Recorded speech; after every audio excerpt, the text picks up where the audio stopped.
Hey guys, DIY Dad here, doing another nighttime video because, well, with kids, sometimes you have to wait till they go to bed and then you actually have some time to do things. So this time, I'm coming to you from my Can-Am Spyder. If you're not familiar, these are the three-wheel trike things that you see going around where they got the two wheels in the front, one in the back. Not the big car thing, but the more motorcycle one. And this particular model is a 2013 Spyder ST. And it's a base ST. And the kind of important distinction about the base ST is in 2013, the STs had three models. There was the ST, the STS, and the ST Limited. Now the STS got you a few extra things, and one of the things it got you was cruise control, which wasn't available on the base ST, which I have.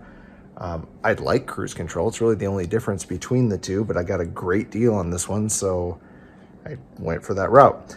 Now, doing a little bit of research online, what I found is that this bike actually has cruise control. What it doesn't have is a switch for cruise control. It's got all the other wiring, it's got the full computer, the sensors, everything else it needs. So literally it just needs a switch. Now, being into DIY, my initial intent was to build a switch. But before, I'm going to show you kind of my proof of that. So I'm going to turn on the key on this. And that's going to turn on, among other things, the lights. So you'll notice this handlebar is all lit up. And if I bring you in here to the right-hand handlebar, I figure out the angle on this. Notice that little kind of vague orange glow under the side of this panel. So you can actually see that the cruise control switch is lit up. It's just under a little delete panel. Now, there's all sorts of stuff online about how you can build your own switches for this, but it's got to be a switch that can go left, right, and kind of toggle up and down so that you can set the cruise, change the speed, do things like that. So I had ideas on using 3D printers and coming up with something, and I might do that in the future. But I also have eBay. And on eBay, I found this. So this is the right-hand control from an STS from 2013, and it has cruise control. So I now have this little module which has all the same buttons as mine, except it also has that lovely, all-important little cruise control switch. So all I really need to do is take this one off and replace it with this one. Now that leaves me with a control module that doesn't have cruise control enabled that we can play with later. Maybe do a build your own cruise control video kind of down the line. But for now, we're just going to do a swap. So that means I need to figure out how to take this bike apart. Now, I know from the length of the wire, right, on this, that the connection for this is likely somewhere down here. So it has enough wire to get kind of across the steering column, all the way into the middle, and then down into the middle somewhere. So I'm gonna have to take apart a bit of this bike. Initially, I know I'm gonna have to pull the panels off the bottom of the steering column that hide all of the wires. And they're just little screws, but it's this underside panel here.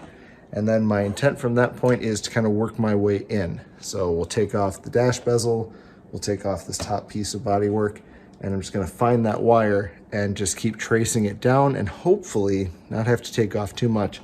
I suspect I'm gonna have to lose the side body panel too, but all these panels come off pretty easily. It's some exposed bolts and a couple of pressure clips and a few things like that. So I'm gonna get started with the steering column. I'm gonna take this one apart and then we'll kind of start working our way in, and I'll check in as we go. So obviously it's daytime. For some obvious reasons, decided to delay the end of this project, hopefully the end of this project, for sunlight, because I'm gonna have to trace wires through a black bike in a dark garage. Wasn't gonna work so well. This is much better. So what I've done so far is I've taken the bezel off from around the instrument cluster, and I can see where the wires drop down inside. I looked at the connections for where the bottom cover of this comes off, and honestly, they're pretty hard to get to. I think I've got a screwdriver that I can get in there, but I may have to take off some of the surrounding bodywork just to give me the access point that I need.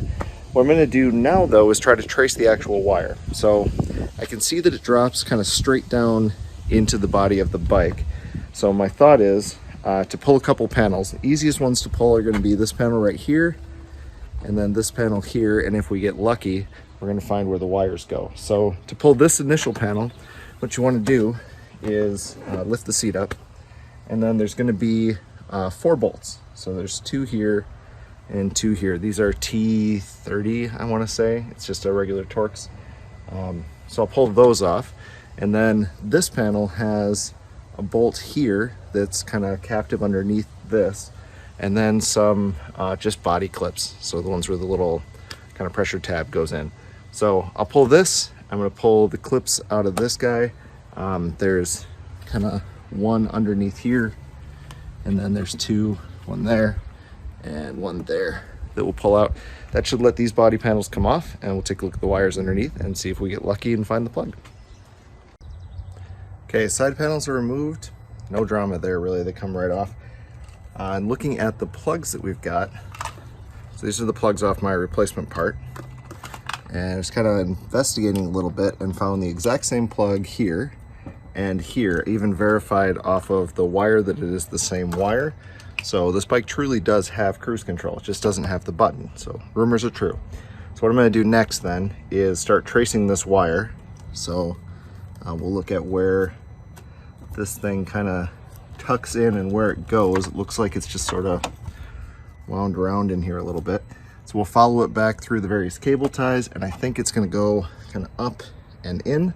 So hopefully we'll luck out and there won't be anything exotic in the way that this is run. I can feel there's a cable tie kind of up here, so I may have to take off some additional body work in order to free this wire and kind of get to it.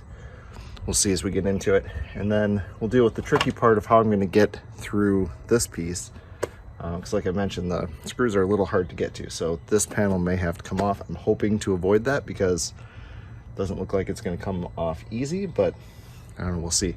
So I'm going to explore a little bit, need both my hands to do that, and I will check in when I know what the next step is.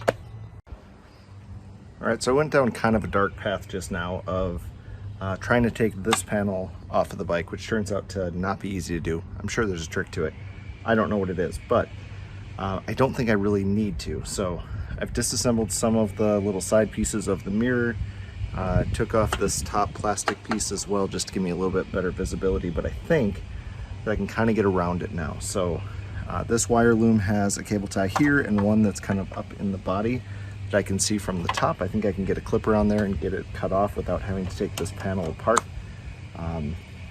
because I don't trust myself to be able to put it back together. So a few other things that I found in the process though is the bottom side of my switch panel, which has a single switch on it, actually has all 4 plugs. And there's other miscellaneous wires in here that aren't connected to anything. There's one kind of up here. There's speaker wires in these ports, even though this thing doesn't have a radio on it. So I'm now very curious about what else this bike doesn't have that's all completely wired and potentially able to be turned on with very little effort. So I'll do a little research into that. Next step then, or actually rather, while I was going through that exploration, I found or remembered that I had this little tool.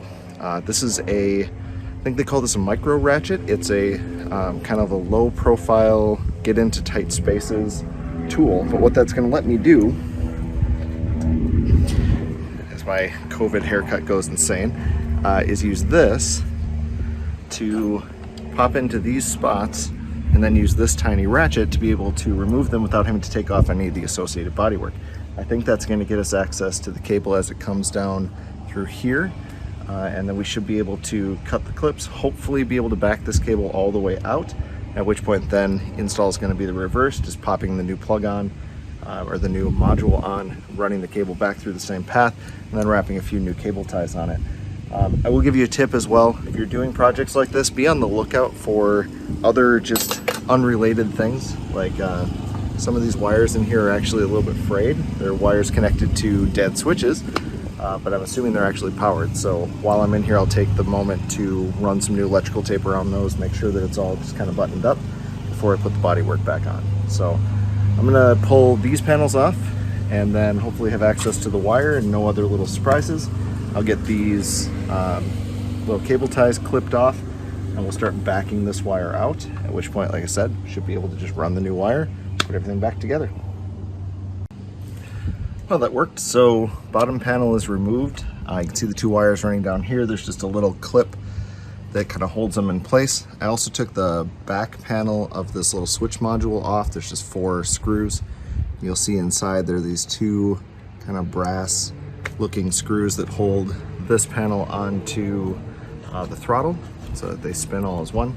So we'll get that pulled off, so we'll get those two screws taken out, and then it looks like I'll have just enough room to sneak the plugs kind of through this plastic without having to take all of this apart. I'm a big fan of not having to do more work than is absolutely necessary. So my next step then, I'll get this disconnected. I'm gonna unplug these and start running this wire kind of back through, cutting the little cable ties as we go. Hopefully I'll be able to feed those wires back out, which means I can feed the new ones in. And then we should be able to just put it back together. Okay, I wanted to pause to show you this. There's actually 3 cable ties. There's one here, there's one kind of back in here that you can see where the crimp mark is, right back here. That one's a pain to get to. The third one is almost impossible to get to unless you cut the first 2 first. Then you should be able to grab this wire loom and kind of pull it up, and there's your third cable tie that you need to cut. So cut the first 2, and then you'll be able to kind of reach your hand under the bodywork and manipulate the wires to get to the third one right there. And then we should be able to pull these wires out. So we're almost there. I've got the module unplugged. So here's the wires from the existing one. They're completely detached from down here. I've gotten them pulled back up. There is one additional little surprise though. There's I can get an angle on it. There's a little metal piece right in here that these little wires feed through. So to pull them out, what you have to do is take the wires and pull them towards the back of the bike. It's just like a U-shaped thing. So just pull them to the back, get them loose, then you'll be able to get the plugs up through. Okay, stock one's fully removed, so now I have no starter or ability to actually ride the bike.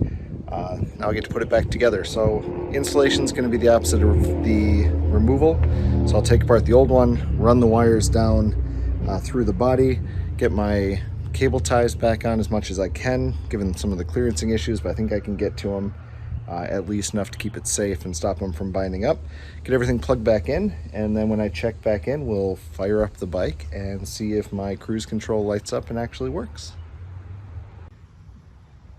Okay, so the bike is mostly reassembled. Haven't put all the body panels back on, but this is now attached. The wires are fed, linked through, plugged in, tied.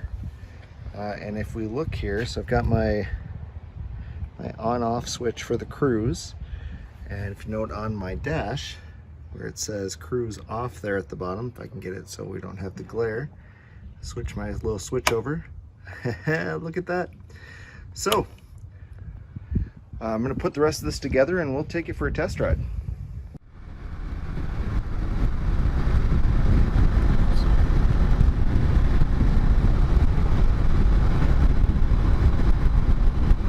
Alright, so just a momentary tap on it does seem to have worked.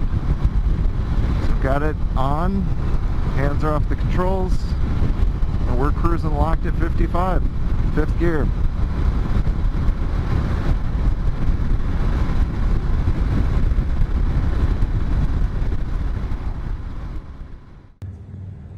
Alright, so not a bad project altogether. It took me about 3 hours and some change, I think. And granted, a big part of that was figuring out what panels I needed to take off versus not take off, doing some experimentation. If you listen to this video and know what you need to do, honestly, if you've got the part, probably do it in about an hour, hour and a half. Hardest parts are getting to that third cable tie that's hidden way in the back. And then getting the cable to route back was actually a lot harder than getting it to route out.